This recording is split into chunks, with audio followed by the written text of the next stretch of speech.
A young disciple named Hiro was eager to learn the ways of wisdom.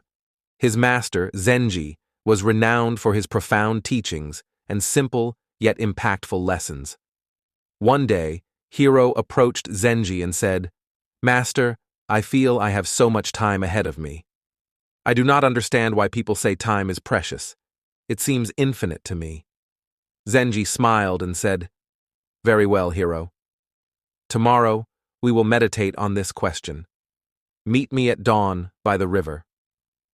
The next morning, Hiro arrived at the river, only to find Zenji holding a beautiful, clear glass jar. Inside, the jar was filled with small, sparkling pebbles and sand. Beside him sat a larger jar and a pile of stones. "Hiro," Zenji began, "this jar represents your life. Each pebble, each grain of sand, is a moment in time." He then picked up a small stone and dropped it into the jar. The stone displaced some of the pebbles, pushing them out of the jar and into the river. "Master, you are spilling the pebbles," Hiro exclaimed. Zenji nodded. "Indeed. Now watch closely." He continued to place larger stones into the jar. With each one, more pebbles and sand spilled into the river until the jar was almost empty, except for a few large stones. "Hiro, this is what happens when you let unimportant things take the place of the precious moments in your life. Each distraction, each wasted hour, pushes away time you will never get back."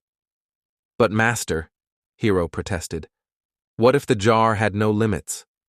What if we could hold infinite pebbles?" Zenji chuckled. "Ah, that is the illusion of youth.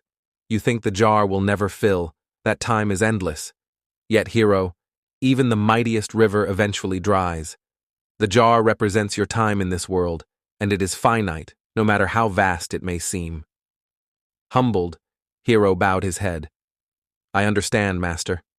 I have been careless with my time."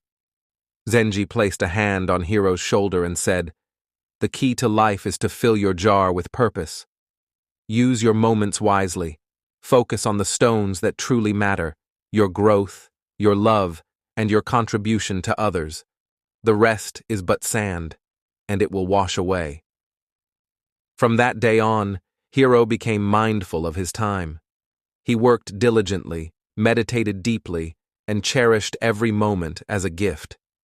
Years later, he too became a teacher, passing on the lesson of the jar to his own disciples, ensuring they learned to value time before it slipped away. Moral: time is a precious and finite resource.